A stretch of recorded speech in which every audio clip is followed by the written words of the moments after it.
ಕನ್ನೇರಿಯ ಅದೃಷ್ಟ ಕಾಡಸಿದ್ದೇಶ್ವರ ಮಹಾಸ್ವಾಮಿಗಳು ನಮ್ಮೆಲ್ಲರೂ ಕೂಡ ದೇವರ ಸ್ವರೂಪ. ದೇವರು ಮಾಡದೇ ಇರೋಂಥ ಕೆಲಸಗಳನ್ನು, ಸರ್ಕಾರ ಮಾಡದೇ ಇರೋಂಥ ಕೆಲಸಗಳನ್ನು ಪೂಜ್ಯ ಕನ್ನೇರಿ ಸ್ವಾಮಿಗಳು ಇವತ್ತು ಮಾಡ್ತಾ ಇದ್ದಾರೆ. ವಿಶೇಷವಾಗಿ ಸಾವಯವ ಕೃಷಿ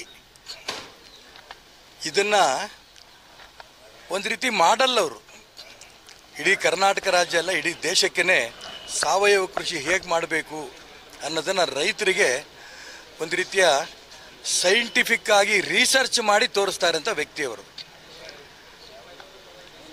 ಅಂಥ ವ್ಯಕ್ತಿಗೆ ಇವತ್ತು ಕರ್ನಾಟಕ ರಾಜ್ಯ ಸರ್ಕಾರ ಬಾಗಲಕೋಟೆ, ವಿಜಯಪುರ ಇಲ್ಲಿ ನಿರ್ಬಂಧ ಹಾಕಿದ್ದಾರೆ ಅಂತ ಕೇಳಿ ಕೋಟಿ ಕೋಟಿ ಹಿಂದೂಗಳಿಗೆ ತುಂಬ ನೋವಾಗಿದೆ.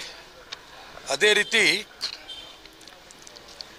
ಶೈಕ್ಷಣಿಕವಾಗಿ ಸಾಮಾಜಿಕ ಶೈಕ್ಷಣಿಕ ಸ್ವದೇಶಿ ಚಿಂತನೆ, ಏಕೆಂದರೆ ಅವರ ಮಠಕ್ಕೆ ಹೋದಂಥ ಭಕ್ತರಿಗೆ ಗೊತ್ತಾಗತ್ತೆ, ಆ ಕನ್ನೇರಿಯ ಸುತ್ತಮುತ್ತಲು ನೂರಾರು ಹಳ್ಳಿಗಳಿರೋಂಥ ಬಡವರಿಗೆ, ಅವರು ತಿನ್ನೋದಕ್ಕೆ ಅನ್ನ ಇಲ್ಲದೆ ಅಂತ ಆ ಬಡವರಿಗೆ ಉಚಿತವಾದ ಶಿಕ್ಷಣ, ಬಟ್ಟೆ, ಊಟ ಎಲ್ಲವನ್ನೂ ಕೂಡ ಉಚಿತವಾಗಿ ಕೊಡ್ತಾ ಇರೋಂಥ ಒಬ್ಬರು ದೇವರು. ಅದಕ್ಕೋಸ್ಕರ ಹೇಳಿದೆ, ದೇವರು ಮಾಡದೇ ಇರೋಂಥ ಕೆಲಸವನ್ನು ಇವರು ಮಾಡ್ತಾ ಇದ್ದಾರೆ ಅಂತ.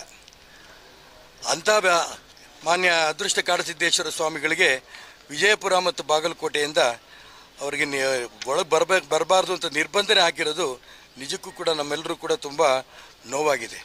ಜೊತೆಗೆ ಇಡೀ ಹಿಂದೂ ಸಮಾಜವನ್ನು ಒಂದುಗೂಡಿಸಂಥ ಒಬ್ಬ ವಿಶೇಷವಾದ ಸನ್ಯಾಸಿ.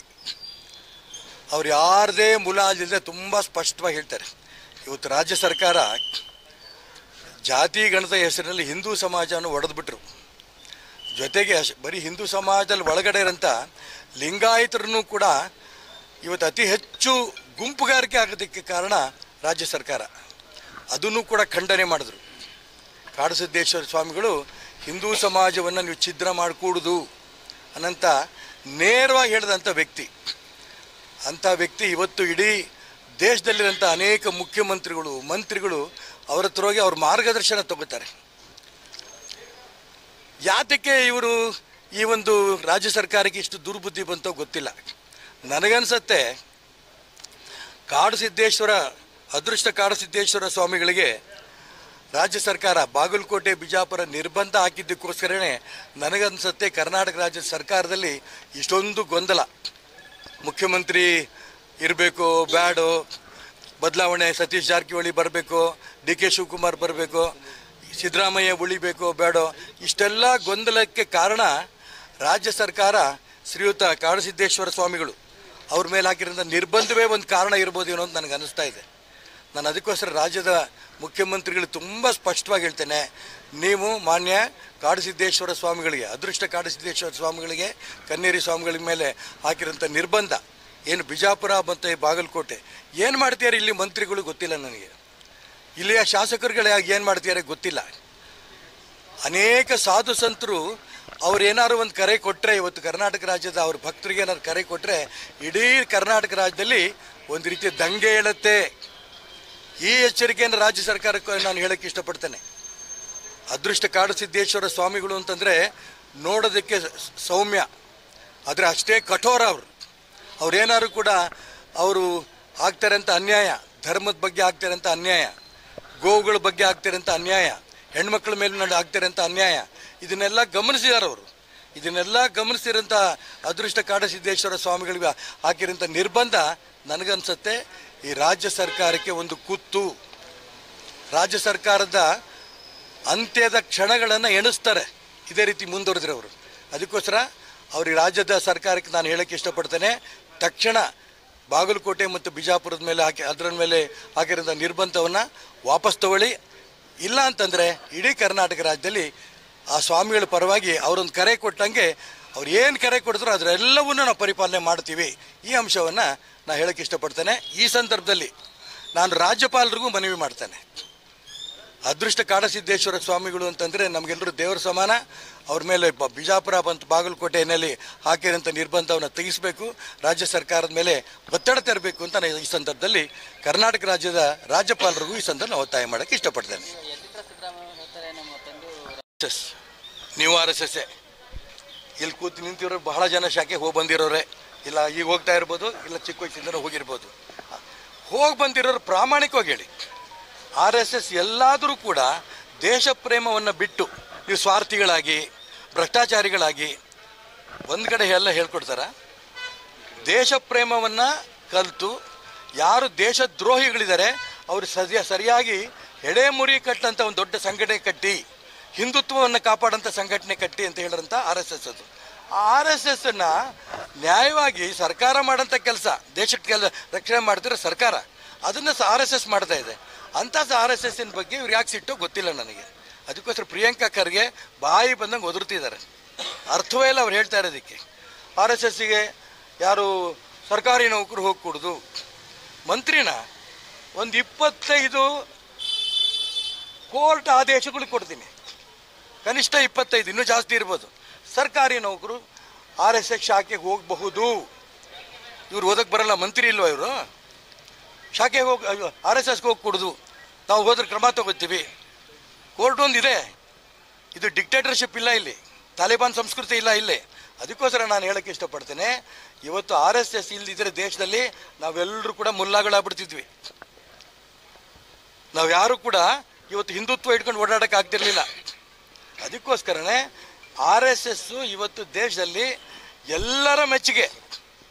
ವಿದೇಶಿ ವ್ಯಕ್ತಿಗಳು ನರೇಂದ್ರ ಮೋದಿಗೆ ಹೊಗಳ್ತಾ ಇದ್ದಾರೆ. ಯಾರು ನರೇಂದ್ರ ಮೋದಿ? RSSನ ಒಬ್ಬ ಸ್ವಯಂ ಸೇವಕ. ಒಂದೇ ಒಂದು ಕಪ್ಪು ಚುಕ್ಕೆ ಇಲ್ಲ. ನರೇಂದ್ರ ಮೋದಿ ದೇಶದ ಪ್ರಧಾನಮಂತ್ರಿ ಆಗೋ ತನಕನೂ ಕೂಡ ಪ್ರಪಂಚದ ಮುಸಲ್ಮಾನ್ ರಾಷ್ಟ್ರಗಳಿರ್ಬೋದು, ಕ್ರಿಶ್ಚಿಯನ್ ರಾಷ್ಟ್ರಗಳಿರ್ಬೋದು, ಎಲ್ಲರೂ ಕೂಡ ಪಾಕಿಸ್ತಾನ ಸಪೋರ್ಟ್ ಮಾಡ್ತಿದ್ರು. ನರೇಂದ್ರ ಮೋದಿ ಪ್ರಧಾನಮಂತ್ರಿ ಆದ ನಂತರ ವಿಶ್ವದ ಮುಸಲ್ಮಾನ್ ರಾಷ್ಟ್ರಗಳು, ಕ್ರಿಶ್ಚಿಯನ್ ರಾಷ್ಟ್ರಗಳು ಅವರೆಲ್ಲರೂ ಕೂಡ ಮೋದಿ ಸಪೋರ್ಟ್ ಮಾಡ್ತಾರೆ. ಯಾಕೆ? ನಾವೆಲ್ಲರೂ ಕೂಡ ಅಣ್ಣ ತಮ್ಮಂದರು. ಸರ್ವೇ ಜನಾಃ ಸುಖಿನೋ ಭವಂತು ನಮ್ಮ ಸಂಸ್ಕೃತಿ ಹೇಳ್ಕೊಡುತ್ತೆ. ಸರ್ವದೇವ ನಮಸ್ಕಾರ ಕೇಶವಂ ಪ್ರತಿ ಗಚ್ಚತಿ, ಇದು ನಮ್ಮ ಸಂಸ್ಕೃತಿ ಹೇಳುತ್ತೆ. ಇದನ್ನು RSS ಅಲ್ಲಿ ನರೇಂದ್ರ ಮೋದಿ ಅಂತ ಲಕ್ಷಾಂತರ ಜನ ಕಲ್ತಿದ್ದಾರೆ. ಇವತ್ತು ದೇಶದಲ್ಲಿ ಪ್ರಧಾನಮಂತ್ರಿ RSS, ಉಪರಾಷ್ಟ್ರಪತಿ RSS, ಅನೇಕ ರಾಜ್ಯದ ಮುಖ್ಯಮಂತ್ರಿಗಳು RSS, ಅನೇಕ ರಾಜ್ಯದಲ್ಲಿ ವಿರೋಧ ಪಕ್ಷ ನಾಯಕರ RSS, MLAಗಳು MP ಗಳು ಅತಿ ಹೆಚ್ಚು RSS. ಯಾಕೆ ಇವರು ಉರಿಯಿತು ಪ್ರಿಯಾಂಕಾ ಖರ್ಗೆಗೆ? ಅದಕ್ಕೋಸ್ಕರ ನಾನು ಹೇಳ್ತೀನಿ, ಇನ್ನು ಹೀಗೆ ಮುಂದುವರೆಸಿದ್ರೆ ಕೋರ್ಟಿಂದ ಛೀಮಾರಿ ಹಾಕ್ಸ್ಕೋತಾರೆ ಪ್ರಿಯಾಂಕಾ ಖರ್ಗೆ ಅವರು. ಸರ್, ಮುಂದಿನ CM ಈಗ ಜಾರಕಿಹೊಳಿ ಅವರಂತ ಅನೌನ್ಸ್ಮೆಂಟ್ ಮಾಡಿಬಿಟ್ಟಿದ್ದಾರೆ ಸರ್. ಆ ಪಕ್ಷಕ್ಕೆ ಹೇಳೋರು ಕೇಳೋರು ಯಾರೂ ಇಲ್ಲ ಅನ್ನೋದಕ್ಕೆ ಸಾಕ್ಷಿ ಯತೀಂದ್ರನ ಹೇಳಿಕೆ. ಅಪ್ಪ ಇಲ್ಲ, ಅಮ್ಮ ಇಲ್ಲ. ಅಪ್ಪ ಅಮ್ಮ ಇದ್ದರೂ ಹೇಳೋರಿಲ್ಲ, ಕೇಳೋರಿಲ್ಲ. ಹೊತ್ಲಾಗೆ DK ಶಿವಕುಮಾರ್ ಹೇಳ್ತಾರೆ, ನಾನು ಮುಖ್ಯಮಂತ್ರಿ ಸಿದ್ದರಾಮಯ್ಯನವರು ಇಬ್ಬರು ತೀರ್ಮಾನ ಮಾಡಿದ್ದೀವಿ, ಮುಖ್ಯಮಂತ್ರಿ ವಿಚಾರದಲ್ಲಿ ನಾವು ಮಾತಾಡಲ್ಲ. ಆ ಮುಖ್ಯಮಂತ್ರಿನ 10 ಸರಿ ಹೇಳ್ತೇನೆ, 5 ವರ್ಷ ನಾನೇ ಮುಖ್ಯಮಂತ್ರಿ. ಮುಖ್ಯಮಂತ್ರಿ ಮಗ ಯತೀಂದ್ರ ಹೇಳ್ತೇನೆ, ನಮ್ಮ ಅಪ್ಪನೇ 5 ವರ್ಷ ಮುಖ್ಯಮಂತ್ರಿ, ಈಗ ಅವ್ರ ಕಾಲ ಮುಗೀತು, ಜಾರಕಿಹೊಳಿ ಮಾಡ್ತೀವಿ. ಅದೇ ವೈಚಾರಿಕವಾಗಿ ಸಿದ್ದರಾಮಯ್ಯನ ವಿಚಾರನೇ ಜಾರಕಿಹೊಳಿ ಇಟ್ಕೊಂಡಿದ್ದಾರೆ, ಅದಕ್ಕೆ ಮಾಡ್ತೀವಿ. ಯಾಕೆ DK ಶಿವಕುಮಾರ್ ಅಲ್ವಾ? ನಿಮ್ಮ ಗುಂಪುಗಾರಿಕೆ ಅಂತ ರಾಜ್ಯ ಹಾಳು ಮಾಡಿ ಇಟ್ಬಿಟ್ರಿ. 2.5 ವರ್ಷದಿಂದ ಒಂದೇ ಒಂದು ಅಭಿವೃದ್ಧಿ ಕಾರ್ಯ ಇಲ್ಲ.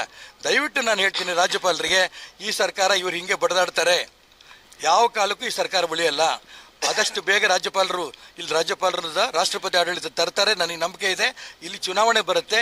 ಚುನಾವಣಾ ಬರೋಕ್ಕಿಂತ ಮುಂಚೆ ಎಲ್ಲ ಪಕ್ಷದ ಅಭ್ಯರ್ಥಿಗಳಿಗೆ ನಾನು ಪ್ರಾರ್ಥನೆ ಮಾಡ್ತೇನೆ, ನಾನು ಅಭ್ಯರ್ಥಿ ಆಗಬೇಕಿನವ್ರಿಗೆ, ನಿಮ್ಮ ಊರಿನಲ್ಲಿ ಮೂಲಭೂತ ಸೌಕರ್ಯಗಳು, ಕುಡಿಯೋ ನೀರು, ಶೌಚಾಲಯ, ರಸ್ತೆ ನೀವು ಮಾಡಿಸಿ, ನೀವು ಗೆದ್ದು ಬರ್ತೀರಿ. ಇದು ನನ್ನ ಮನವಿ.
ಸರ್ ಸ್ವಲ್ಪ ಕ್ಯಾಮ್ರಾ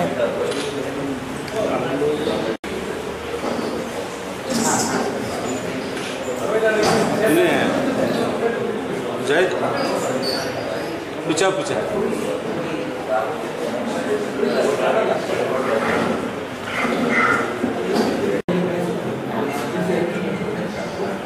पूछाओ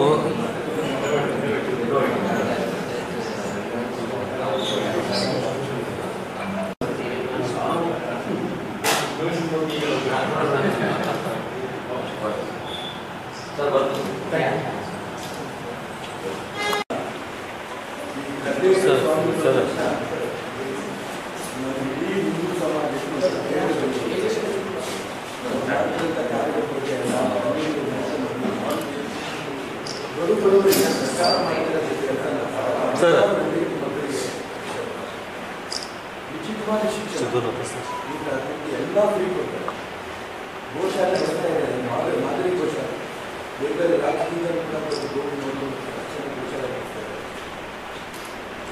ಮೂರನೇದು ಸಾವಯವ ಕೃಷಿ ಬಗ್ಗೆ ಎಕ್ಸ್ಪರ್ಟ್ हेलो ನಾನು 1.5 ಗಂಟೆ ಸುವರ್ಣ ಟಿವಿನಲ್ಲಿ ಅವ್ರು ನೋಡಿದೆ. 1.5 ಗಂಟೆ ಅದರಲ್ಲಿ 10 ನಿಮಿಷ ಬೇರೆ ವಿಚಾರ ಮಾತಾಡಬೇಕು. 1 ಗಂಟೆ 20 ನಿಮಿಷ ಬರೀ ಸಾವಯವ ಕೃಷಿ ಬಾಗಲಕೋಟೆ ಬರಬೇಡಿ, ಬಿಜಾಪುರ ಬರಬೇಡಿ, ಬಿಜಾಪುರ ಹೇಳಿ ನನಗಂತೂ ತುಂಬ ನೋವಾಗಿದೆ. ಇಡೀ ಕರ್ನಾಟಕ ರಾಜ್ಯಕ್ಕೆ ನೋವಾಗಿದೆ. ನಾನು ಕೇಳ್ತಿದ್ದೇನೆ, ರಾಜ್ಯಪಾಲರಾದರೂ ಇದೇ ಆಗ್ತದೆ. ತಕ್ಷಣ ಅವ್ರಿಗೆ ಬರ್ಬಾರ್ದು ಅಂತೇಳಿ ಹೇಳಿ ಯಾರ್ಯಾರೋ ರಾಜಕಾರಣ ರಾಜಕಾರಣಿಗಳು ರಾಜಕಾರಣ ಮಾಡೋದು ಅಲ್ಲ. ಹಾಗಾಗಿ ಇವತ್ತು ಕರ್ನಾಟಕ ರಾಜ್ಯದಲ್ಲಿ ಇಂಥ ಸಾಧು ಸಂತರಿಗೆ ನಿರ್ಬಂಧ ಹಾಕಿದ್ರೆ ಬಹಳ ಜನಕ್ಕೆ, ಕೋಟ್ಯಾಂತರ ಜನಕ್ಕೆ ನೋವಲ್ಲ. ರಾಜ್ಯ ಸರ್ಕಾರಕ್ಕೆ ತಕ್ಷಣ ತೆಗೆದಾಕಿ ಕ್ರಾಂತಿವೀರ ಬ್ರಿಗೇಡ್ ಬಂದಿರೋ ಅದು ಅವರು ರಾಜ್ಯ ಸರ್ಕಾರಕ್ಕೆ ರಾಜ್ಯಪಾಲರಿಗೆ ಗಮನ ತಂದರೆ ಸಾಕು ಅಂತ ನಮ್ಮ ಭಾವನೆ.